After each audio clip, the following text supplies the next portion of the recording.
As we get started, first thing I'd like to do, since this is September 11th, I would like to ask if everyone would take a moment and just think about, what this day means, because, it's a very impactful day in our history. So if you could just take a quiet moment and think about the people that were impacted the most on September 11th, the people that were killed in the attacks. And then also take a moment and thank all the people that serve on those front lines, keeping us safe here at the homeland, whether it's the Army, the Navy, the Marine Corps, the Air Force, or even the Coast Guard. And even our first responders, the police and the firemen that, they go out of their way to keep us safe and secure. So I'd like just to thank them for doing that. And, my daughter did a couple of tours. I did tours. I'm from a military family, but we all give something, even if it's our thoughts and our love. So anyway, now let's get started on the 7 secrets to NLP mastery. Those of us that have been in the field a long time wonder, what separates those that really take their practice of neuro-linguistic programming and even hypnosis to the next level. So, I've been in this field for a long, long time. I'm what you'd call second generation NLP, with Richard Bandler and Grinder and that original core group, Stephen, Connie Ray Andreas, David Gordon, and a few select people that were in California. That's the first group. Then you have the second tier, the people who came in right after them. Anthony Robbins, Tad James, I put myself in that group, that we got started as it was really expanding. And I've seen the NLP world grow and change, and I've seen people come in, take it, run with it, and have wonderful careers as change agents. Even in the business world and sales and marketing, it's been a wonderful opportunity. So let's talk about the 7 steps to NLP mastery. What would happen if you could master NLP in a few easy steps? And it should be easy, because NLP, we talk about it being, neuro-linguistic programming, or I call sometimes neuro-linguistic psychology, how your brain processes information.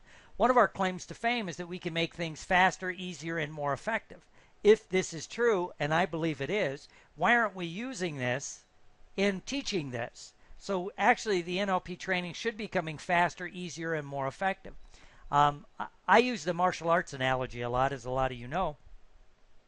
And one of the great teachers in the martial arts, Bruce Lee, talked about it's just as important what you leave out as what you leave in. So as you master something, you can synthesize it, you make it your own, and you begin to delete the things that aren't appropriate for you or what you're doing with the art. And whether that's art is NLP or that art is martial arts, it's, you make it effective for you. I like to call mine, as Peter O'Dell calls it, street smart NLP. Stuff that works in the real world. Sitting across from a client, that wants to stop smoking, lose weight, improve their game, whatever it is. Or even when I'm doing some business stuff, what can help this person become a better salesperson or a better manager? What do they need? They don't need a didactic lesson in the theory of NLP, why it works and how it works. They need some techniques and some things that can take their stuff to the next level. And because of that, it's no secret that most people never take their skills beyond a base level. Now, let me caveat that with the fact that a base level in NLP makes you one of the better communicators on the face of the earth. If you really take this and you just stay at the base level, you're a better communicator than most people, because you understand how to communicate to different people, whether it's visual, auditory, or kinesthetic, right? And if you just take that and if you understand whether they move toward a goal or away from pain, are they a big picture person or do they want details, right? So, if you just take a few very basic NLP things and really incorporate them into your daily life, you'll be a much more effective communicator. It'll move you to the top of the list, if you will. But most people jump in and they really never take their skills to that, what I would call elite level, right? Where not only can you communicate to visual, auditory, kinesthetic people, not only can you communicate to people that move toward a goal as well as away from pain, it's easy for you to communicate to people that want a big picture, or you can give enough specifics to make them happy, and all the other things that we use, right? But to get to the elite level, you can also teach or understand how to communicate at two different levels. The conscious level, so you're giving them the things we talked about, the visual, the auditory, the kinesthetic, and some of those. But at the same time, I call it lighting up their neurology to get them at the subconscious level. So you can activate their emotions or their deep-seated beliefs and values. Then you're at the elite level. So you're really communicating at two different levels. Now, why don't people do this? Well, first of all, it's a lack of clear goals in learning. You're first exposed to NLP. It's a wonderful base of knowledge. It's how to communicate consciously and subconsciously. It's really cool stuff. But you have no clear goal. What do you want to do with this, right? Do you want to just are you a change agent? Are you an NLP practitioner, hypnotist, psychologist? Or are you a salesperson or a business person? If you don't have a clear goal, the learning becomes fuzzy. There's a whole group of people, as I talk about, and I know some of them, they teach NLP and the hypnosis for like dating and seduction and relationship stuff. Well, put your judgment aside of what you believe about that, whether it's good or bad. But one of the things I've noticed is people that learn it for that very specific thing, they have a clear goal in what they want to learn, they usually become very good at what they're learning. Same thing, I always said that if I'm teaching an NLP for sales or an NLP for business, sometimes those guys get it and girls get it better than the therapist because they have a clear goal. They want to, sell more products, sell cars, sell insurance, sell I did a thing for financial planners and everybody's sales went up. They had a clear goal of what they were going to learn and how they were going to incorporate it. Of course, another thing that stops people from going to an elite level is the lack of time dedicated to take your skills to the next level. Well, really, this is kind of a false premise because with the skills of NLP and hypnosis, it doesn't take that long. Time isn't the biggest thing. A few minutes a day, because how do you not communicate? You're always communicating. If you begin to incorporate these skills so they become subconscious, then it doesn't take that much because you're always communicating, whether it's with your clients, if you're a therapist of some kind, or if you're a business person of some kind, or if you're an internet marketer. You're doing it anyway, whether it's in the spoken word or the written word, you're doing it anyway. So you have the time, you just need to have the drive, which gets to the next one, which is lack of drive. Do you really want to incorporate these things? Are you driven to change enough to make the changes, right? And as some of the people that are mentoring me now in another field, the internet marketing field, they talk about the shiny toy syndrome. We get distracted by the next greatest toy, whether that's in the change world. People learn the hypnosis and then the NLP. Then they get distracted by EFT or eye movement, energy psychology. They're constantly jumping from thing to thing. They don't stay in one thing long enough to get good at it, right? Again, my martial arts analogy is stay in an art long enough till you're comfortable with it. Then you can begin to add other things because you take your art to the next level by incorporating things from other arts. But if you jump from thing to thing to thing, you don't quite have that focus that it is. And the other thing is NLP is a meta discipline. Hypnosis fits into NLP. EFT fits into NLP. If you're in marketing, one-on-one live marketing, sales calls fits into how you do NLP. If you're an internet marketer, how you think about the world with the neurolinguistics will impact your internet marketing techniques. So actually, if you take NLP and make it like the overview, it is not a tool to go in a toolbox. It is the toolbox that all your other things begin to go into. Once you flip that in your mind, it becomes easy to find ways to do this.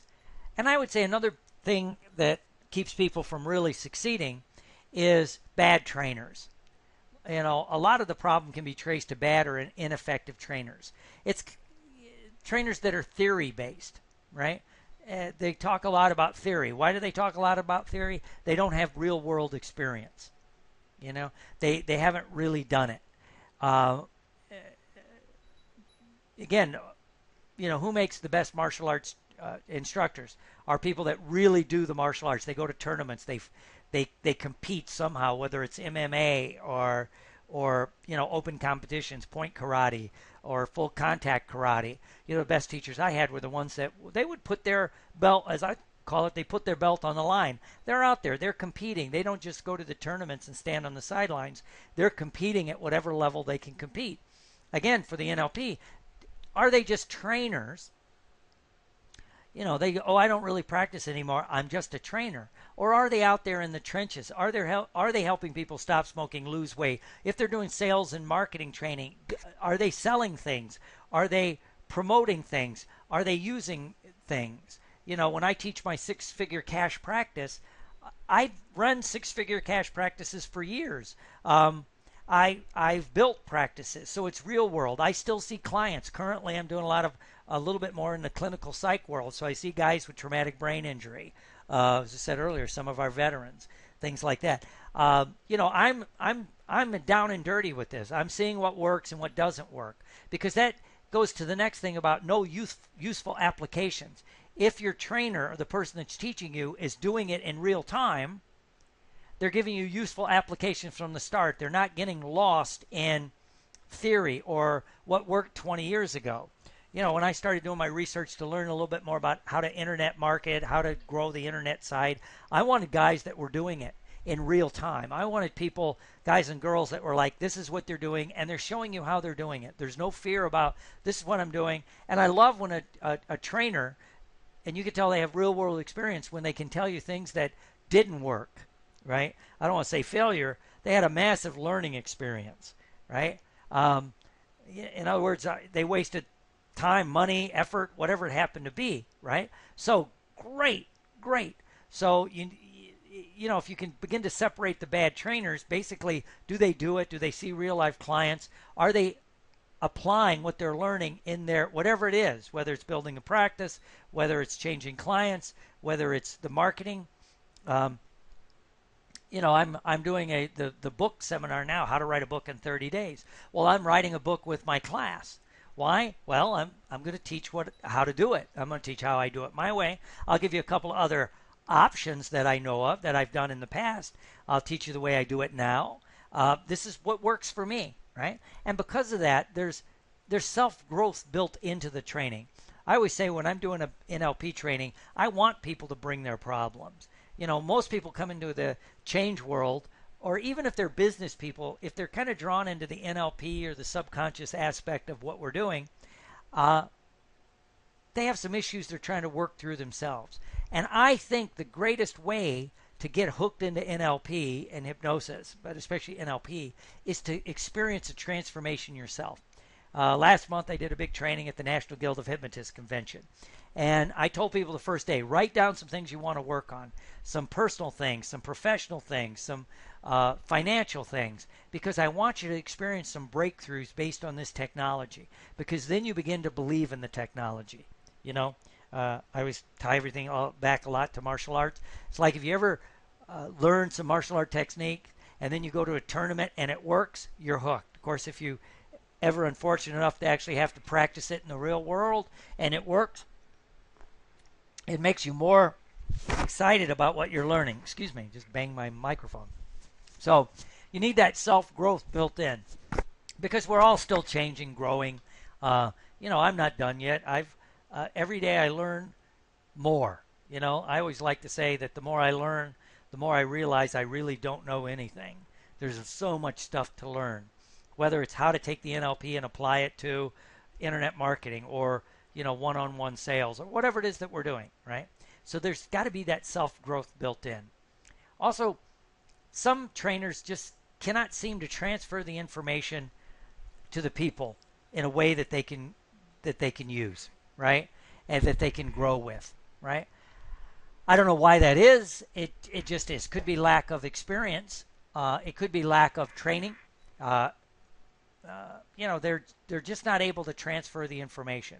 And I think a lot of this also goes back to the real world experience. It's easier to transfer the information if you're talking about real world experience. What works, what doesn't work, how you think things change through time.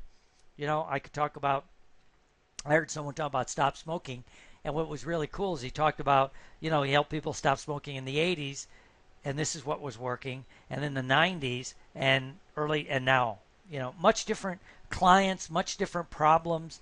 People, it's, you think it'd be easier to get people to stop smoking now. Doesn't seem to be the case.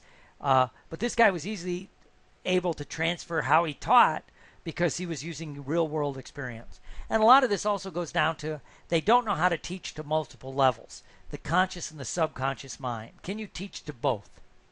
Right? A good trainer is not only impacting information into you at the conscious level so you can go do an NLP technique or write a sales letter or, build your practice. They're also installing at the subconscious level the attitudes, outlooks, and beliefs that you need so this information becomes useful. In fact, sometimes the attitude and the outlook is as important as the information. Because if you have the right attitude and outlook, the information will begin to morph and change by itself. So sometimes bad trainers, right? And why this happens sometimes, people start too complex. They want to appear smart, right? So they use big words. They kind of come across a little bit condescending to their students, right? And with that, there can become an incorrect use of humor. Everybody knows I love laughing and telling jokes. Well, I don't really tell jokes. I tell stories. But there's a correct way to use humor, and there's an incorrect way to use humor, right? And maybe the trainer doesn't understand that. My rule of thumb is I'm always the butt of my own jokes, or a unnamed bad guy is the unknown, is that. But usually it's me. I'm the butt of my own jokes. Also, they don't really understand modeling. They have some mistakes about modeling. One of the things I see new trainers or ineffective trainers think that they have to model expertise at every level. They can't be human. They can't make mistakes. They can't do this. I just read some stuff and I put out in an e-zine or in a blast that if you're going to model somebody, sometimes it's best to model second-tier people, not the elite superstars, but the good working journeyman in a field, because it's easier to model them. Because sometimes the superstars may have a talent or a quirk you really can't model. When you get to that second tier, the very successful over time people doing something, that's easier to model because then it's usually based in knowledge and experience and working through things. And again, it didn't work because the person doesn't understand conscious, subconscious teaching, that you're teaching to two different levels. I also think people have a fear about using an NLP to teach NLP or using hypnosis to teach hypnosis, right? And sometimes people have no clue to real world applications. Again, if they're not doing it in their life, they're not giving you real world applications, which, times it didn't work as well as you wanted, but how could you have done it better? So maybe that's some reasons it didn't work, So let's just jump in. And how to master NLP. Well, you're all on the call. Well, step one of what I say 7 steps, right? Well, of course, the first step is that you want to learn more, right? And you have to be able to experience failure as a learning experience. There's no failure. It's a learning experience. I tried this. It didn't work. Well, what can I learn from it, right? And this is not, by the way, this is true for any skill you're trying to learn. One of the things I'm doing now, as a lot of you know, I'm trying to put up different websites, and boy, I'm learning a lot because things aren't quite working out the way I want. The difference between a page and a post and WordPress. This, that. I'm learning a lot. It's great. I've had some setbacks, but I'm learning with each one, right? Now, when it comes to especially that the best learning does come from the setbacks. When things go smooth, sometimes I don't remember how I did it. It's wow. I need I don't want to say a setback, but if there's a glitch, it makes me learn it more. It makes me go, oh, this is how that works. Oh, this is how that works. It makes me go out and learn more, right? It's why I got into NLP in the first place. It was, I was doing alcohol and drug counseling, and, most people don't recover from alcohol or drug addictions. And that was breaking my heart. And I wanted to learn, how to transfer the information that I had. So that's why I reached out and started to do that. Really, to master NLP, you have to also know that there is no one correct technique for anything. when I hear a trainer say, well, this is the technique you would use for X, well, you could also use this, or you could also use that. One of the great things about a big training is you see people do different things to solve a problem. They all may work. You know, there's a lot of ways to get to Chicago from where I'm sitting here in Venice, Florida. I could fly, I could drive. There's several ways I could drive. I could take a train. You know, there's all this stuff I could do. Is any one better than another? Well, it could depend on other factors involved. So, and again, this flips back to that you experience learning things, you know, because there's no failure, only feedback. And if you try a technique and it didn't work, okay, great. Well, you try a new technique. And also, the biggest step one is know that you're never done learning. You know, I've been in this field half my life, and there's so much more I have to learn. You know, I'm scratching the surface.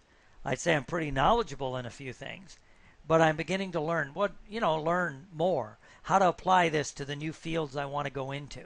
Can I apply it in the new fields? Can I do this? Can I do that? So I'm always learning, and hopefully the people I see Master NLP, they're always learning something new about it, or they're learning something else and applying it, right? Now, the second step is to be open to new ideas, because you have to incorporate change into your mindset. You have to incorporate the change into your mindset, right? You have to be willing to change. This is a biggie, because we get stuck. If you always do what you always did, you'll always get what you always got. So you have to be willing to change. Are you willing to incorporate these new ideas? Are you going to try this new technique? Are you willing to throw out the old to try something new? It's one of the frustrating things when I get, sometimes psychologists or social workers in my practice or in my classes, they may have a limited ability to change. They want to take it through their filter, and see how NLP fits in with whatever else, rather than say, just try NLP and then fit in your cognitive behavioral with it, or whatever it is. Because your desire to learn is limited by your ability to change, right? If you have a 10 on your desire to learn, but a 2 on your ability to change, that's 20. But if you have a 10 on your desire to learn and an 8 on your ability to change, that's an 80, I would say, or 18. I mean, it's I don't know what the math formula would be. I could just do a psychological thing and make something up, but I think it's offset by that ability to change. If you learn something new and you adapt it into your behavior by changing, then you're on the way, right? So you have to be open to new ideas and willing to change. How do you do things? I know I got some people on the call that are from slightly different things that they do, and I was talking to some other people in a different field about being open to change. How do you change what you do to fit what you're doing, right? Again, new ideas. Self-disclose here. A lot of you know one of my other big hobbies is theater and acting. Well, I started doing some film again, and film is much different than stage acting, right? It's much more concise. So you have to make everything smaller, if you will. Well, I had to be willing to change to fit, to work on film rather than stage. On stage you make big motions, your voice is big, everything's big. Of course, in film, the camera's literally 2 feet from your face. It's much, I'd say it's more intimate acting is the way I would describe it. But I had to go back and I wanted to learn, so I read some things. I talked to some people that do both, and at first I was reluctant to change, and then it's like, but I want to be successful at it, so I'm changing. I'm changing how I do it, right? Now, step 3 of our 7 steps to heaven or mastery of NLP is you have to be willing to go toward fear and the unknown. Again, if you always do what you always did, you always get what you always got. And you have to be open to knowing that there are some growing pains. Sometimes it's scary to embrace the unknown, to embrace the challenge of not being good at something. This is especially true if you're good at something and now you want to be better at it. So if you're going to change, you have to be open to being lost or looking confused or having people wonder why. One of the examples that jump out at me when I think about this one is Tiger Woods. When first time he changed his golf swing, everybody's like, why did he do this? Why did he do that? Best golfer in the world, da da da da da. And when he first did it, you had to take a couple steps back. There was some growing pains. Then it kicked in and he was fine, right? But you have to embrace the challenge of trying new things, of being open to not being good at it out of the gate. Perfectionism is a cancer for true growth. It really is. I mean, perfectionism, I should put that, when I redo this, that'll be here. Perfectionism can be considered a cancer to changing and growing. Because if you're not going to do anything till you're good at it, well, how are you going to get good at it till you start doing it? When I switched martial arts styles, it was like, whoa, it was so much different, right? You couldn't use your hands. It was more kicking, and it was like, and I'm a hands fighter, so I kept wanting to use my hands. And, yeah, I felt retarded, as they say. Politically incorrect to say that, but I felt retarded. And there's a typo, bow open to change. But, hey, things happen, and you have to be open to that. So step 4, value learning and experience over quick rewards, right? One of the things that happens is if you experience early success, right, easy, especially if it's easy early success, whether it's money or client change or something like that, you begin to think you're done learning. I'm done with this. I'm as good as I'm going to get, right? So sometimes early success can hinder you toward long-term growth, right? Because you have to be willing to accept challenges to your skill set. Are you willing to take on clients that challenge you? Are you willing to tackle a project that you don't think you can do, right? Can you challenge yourself? And even if it's try a new technique for an old problem. If you're an NLPer and you want to take your skills to the next level and you always will do a new behavior generator for this stop smoking client, what if you try a different technique for a while? See if you can make it work, right? What if you try new techniques for old problems? Bring in different techniques, see how you can make them work. Take new classes, right? Go and take new classes in your field or in a related field. It's one of the reasons I think I see the more elite people go to conferences. Whether it's the National Guild of Hypnotists, whether it's, all the other conferences out there, they go to conferences because they can take classes in their field and in related fields. It's one of the reasons they, in the professional community, they make you take CEUs. I have to get so many each time for my psych class or my psych license or for my alcohol and drug counselor certification, right? So you take classes, right? And a good thing with this is to take basic classes again. Again, the martial arts metaphor. I went to I've gone to quite a few martial arts seminars. There's one, and I want to get back up there. It's at the old Muhammad Ali training ground in Pennsylvania. Guy bought Muhammad Ali. It was a guy that trained Muhammad Ali, and he bought his compound up in the mountains of Pennsylvania. And what was wonderful about that is for 3 days you're basically cloistered with other martial artists. But what was interesting is we would spend all Saturday morning working on a basic technique, right? I went to a kickboxing thing a couple months ago, and we spent all morning working on some basic combinations, kick, a couple of hand combinations with a kick, very basic things. Now everybody in this, at the Dillman seminars are usually black belts and usually been in it almost their whole lives. Or when I was at this kickboxing one, everyone there was brown belts or above. And so I'd say we're pretty good at the basics. Why were we taking the basics again? What's the things you forget? It's the things you drop out, Sometimes you go back and you work on the basics and it reinforces your overall skill set.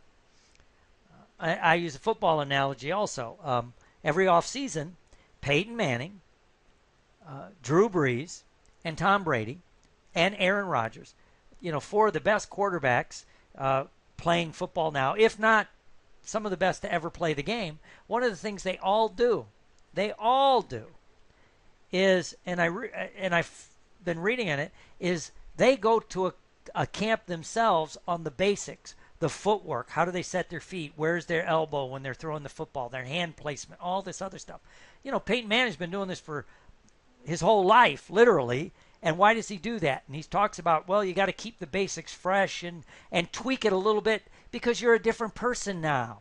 He goes, he never was a runner, but he has, he's had some injuries, so he has to react differently. So think about that. He's taken the basic classes, and it's the same stuff over, but he's incorporating it because he's different now. He sees it different. It reacts differently. And then, of course, they go on, all those guys teach usually workshops or camps for new beginners, so they're still talking about the basics. I know like Peyton Manning and his brother Eli, again, another pro quarterback, they run a quarterback camp, and it's all about the basics. It's for high school kids and early college, about throwing the football. And again, he takes a camp, then he teaches it. Why? Wow, it makes you learn more. So are you willing to take a basic class again, right? I audited someone's basic NLP class, and they weren't one of my trainers, so it was kind of interesting. I just kind of sat through it, thought it was kind of cool. I learned a lot. I saw it from different eyes. It wasn't the way I would do it, but it was wonderful. It was wonderful. And it reminded me, oh, yeah, I quit doing that. Oh, I forgot to do this. So take basic classes again. It makes your skill set even sharper. I'd say step 4A is expand your knowledge base. Well, how do you expand your knowledge base? Well, take a class that interests you outside of your normal skills. Maybe it's not related to NLP or hypnosis or whatever it is that you're doing, but if you take a class that interests you, right, and there's this, some of the research says, when you're learning something, you create new neural pathways in your brain. Billy Schilling, Captain Billy as we call him, he's the consulting research psychologist for us. He does a lot of research, and he sent me some research that says, when you learn a new skill, of course, it creates new neural pathways. But guess what? It keeps your old neural pathways even more alive. It's why if you're always learning, even the stuff you do all the time, it makes it new. So if you're taking that class, it makes you grow, it makes you stretch, and of course you're interested in it. And passion, I always say passion's contagious.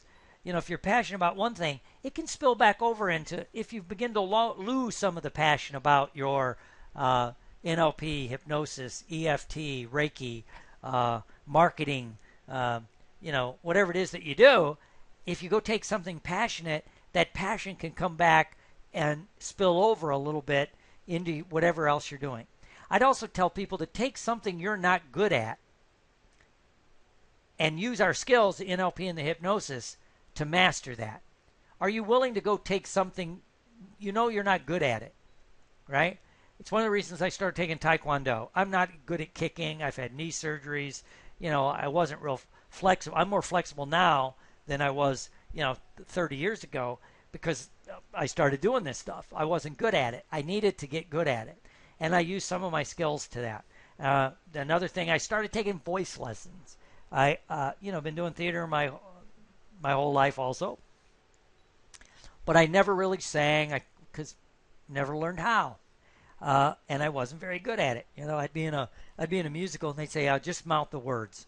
I'd have speaking parts. I was a good dancer, so I'd do that. They'd say, don't worry about singing. Well, I decided to put my money where my mouth is. Do I walk the talk? All right. Well, I went and found a coach. I went and found a mentor.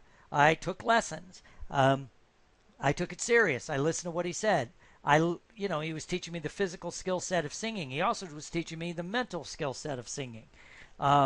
It was challenging as heck. I took classes for over, I think it was 9 months before we even tried to sing anything. It was just listening to scales, trying to hit the notes because I couldn't hear notes. Anyway, unrelated. But guess what? I used my skills because I was thinking about how does the singer think? What do they do differently? Because I was terrified of singing. I was fearful. I had anxiety. How does a singer think? Well, they think singing is joy, is fun. Same with guys in martial arts that like to kick. Kicking is fun. It's not something you just do occasionally. So I did that. And then I would tell you, see how these unrelated skills, whatever it is, playing golf, fishing, hunting, how can you transform that into your NLP skills? Because, again, passion will begin to ripple over. And also, you're learning again. You remember what it's like to be a student. Sometimes we forget that. We forget that, especially if you're teaching a lot or you're a client. It makes you a client state, right? So, step 5.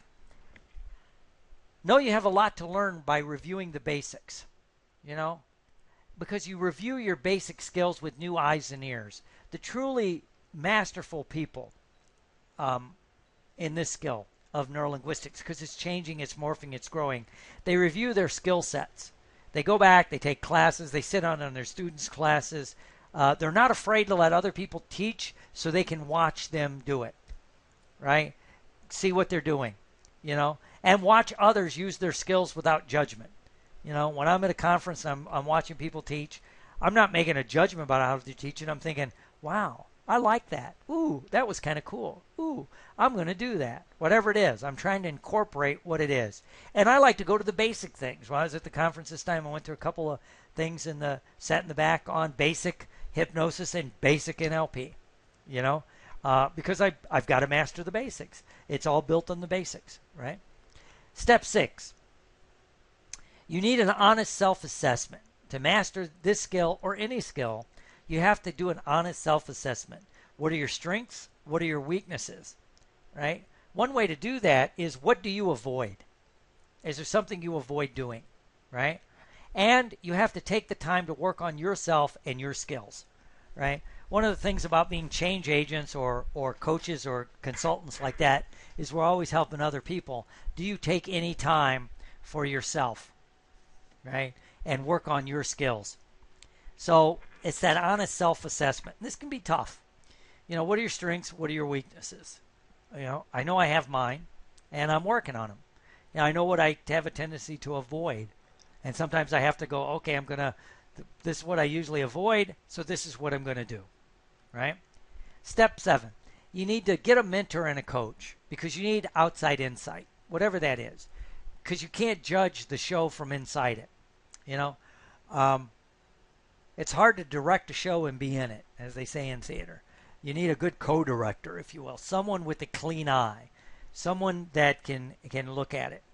I know in the theater world, when I direct a show and when other people direct a show that I've been in, usually, a couple weeks before you open, they'll bring in another director to watch the show because they're looking at it with a clean eye. Just makes them, hey, did you think about this? I like this. Did you think about that? Because when you're in it, you can't see it. Sometimes even when you're coaching it, a coach should always have a coach. A mentor should always have a mentor because you can ask them, I was talking to Elsom Eldridge, who's one of my mentors for, some of this. It's like I was talking to him about of someone I was working with, and he said, well, did you think about this or that? Well, he was looking at it differently. I was kind of too tied into it. So, but you need a mentor or a coach, someone from outside. Of course, I'd like to be your mentor. I offer that. I'd like to be your coach. I offer that. Even if it's just what you're doing, but whatever it is, because that's how you grow. And you should also be open to mentoring and coaching other people because that's how you grow. Again, look at Peyton Manning and a lot of these quarterbacks. The elite ones, they go back and they teach at those camps because by mentoring the younger people, it makes you even sharpen your skills even more. There's nothing like teaching a skill to make you learn it, right? I know that from people who say, how did I get really, really good at NLP? Well, I started teaching NLP, and so I knew I had to be good at it because people were going to ask questions. And, it made me much more thorough. So let's look at it the easy way. So to put it together and grow, these 7 steps to mastery. Here's what I want you to have. Result number 1 would be a conscious, subconscious insight on how to do this. Because if you haven't taken your skills to the next level, you need conscious, subconscious insight. Right? That's the first thing I'd want you to have. Second thing I want you to be is in a safe place to grow. A place where you can let down your guard and say, I have trouble with this. I can't work with these kind of clients. I have trouble with this type of person. Whatever it is. And know that the people there will be supportive and nurturing, not judgmental. Right? You need to be able to pick good role models. Not just the teacher, but when you're in a classroom setting or when you're taking that, one of the great things is there's models you can pick up. One of the great things I like when I go to those martial arts camps is, the teachers are teaching, but I'm learning a lot from my students, fellow students, They're a little bit better at this than I am, so I can watch them. So I think that's wonderful. You can pick good role models in our field and outside of our field. And begin to implement the 7 steps so you're constantly growing and changing. So I'm introducing NLP boot camps again. The next one, and in NLP boot camp, it's a cloistered environment. Hopefully you stay on site where you can immerse yourself in learning the skills. You're still going to have your downtime in your room, but I love internet learning, and that's what we're doing here, but sometimes you need to go away and just practice it, right? So I go to I like to go to conferences, you're immersed. When I go to the martial arts seminars, I like to go there and stay there because then you're immersed in it, right? That's what everyone else is there for, and you're talking about it. And again, some of the best learning in the boot camps come after hours with your fellow students. You're out to coffee. I know down here we're flying on the trapeze. We're having dinner on the beach. So my next boot camps are October 15th to 18th in Portage, Indiana at the Holiday Inn Express, just outside Chicago, easy to get to. It's a nice little hotel. Of course, there's a Starbucks nearby for all us coffee addicts. There's a gym close. They have a gym on site and a swimming pool and all that. There's a gym, if you're a fanatic like I am, close by. Restaurants, it's easy to get to if you live in there. You can fly in and get there from the airports rather easily. It's right outside Chicago. And then right after that, the 19th to the 21st, I'm doing a very intensive Master NLP in Portage, Indiana. So actually, you could stay from the 15th to the 21st and 1 week and really master your NLP skills to the next level. I'm also doing a NLP and NGH trainers course November 4th through the 8th in Venice, Florida. This is if you're already at and you want to review your trainers things, or you want to become a trainer. And what's going to be fun, I didn't list it here, is November 9th and 10th, I'm doing a course with a stage hypnotist and magician, and we're calling it, and I'll have a webinar on this, mentalism and magic in your presentation, to create magical presentations. That'll be the 9th and 10th in Venice, Florida. And then also in Venice, if you'd rather come in to a beautiful area, November 14th through 17th, I'm doing the basic NLP down here in Venice, where this is where you can fly on the trapeze. We have dinner on the beach. It's at a Ramada Inn in Venice, Florida. Easy to get to. A lot of fun. And then the 18th through the 20th is my Master NLP in Venice, Florida. So again, if you want to come for the whole week, it's going to be a lot of fun. And it's very intensive because you'll be staying on site. It'll be fun. It'll be fast. It'll be intensive, right? And I'm going to offer a one-time offer. My basic usually is between $14.95 and up, unless of course it's at the Guild. But I'm going to do it one time. These 2 times for $197. A lot of reasons for that. I self-disclose easily. I'm going to record parts of the class because I'm going to re-record my basic and maybe my master. So that's one reason. I want to get the class going. I want to have fun, right? And again, my master is usually $14.95. This one I'm going to do in Portage in here for only $4.97. And these prices won't be repeated. It's a one-time offer. The reason I'm doing it is to get people out there, to get people's skill sets up. I want to renew. I'm going to redo the basic. There's going to be new material, a lot more research-based. I'm going to talk a little bit more about the science behind it, not just the applications, but how this new science applies to the application. Those who've been reading my blast that I put out in my emails know that I'm really getting into research, especially now we have a research consulting scientists on board. We're having a lot of fun with it. So again, it's either $197 or $497. These prices will not be repeated, and so it's going to be a lot of fun. So sign up now. Go to www.nfnlp.com and go to the live training area to sign up. And that's www.nfnlp.com. And then if you go to the live training, you'll be able to sign up. And if you want to talk about the trainer's course, give me a call at 941-408-8551 later today or tomorrow. We'll probably play a little phone tag. Or you can fax your info to 941-408-8552. So you have a decision to make, right? Because I believe this is the best course on NLP ever. I'm updating it. It's going to be different. It's based on 30 years of research and experience and actually doing it in different settings. I'm going to tell you to bring some of your issues to get them resolved now while you're in the class. If you don't have this course, you'll stay stuck. And you can get started in 4 to 7 days if you just want to come repeat the basic, if you want to come do the basic and the master. So it's an easy decision to make. You have a decision to make, it's an easy decision. So you save thousands of dollars. And it's a one-time offer to jumpstart your change efforts, to take your skills to that elite level, you know. And I want to help people shape the field of NLP. And we need people at the cutting edge, ready to take it to that next level. So I want you to join a group of high achievers now, right? So with the NLP boot camps, you know, or without it. So without it, you're going to stay stuck. You don't really get mastery. You don't get the elite skill sets you see people practicing.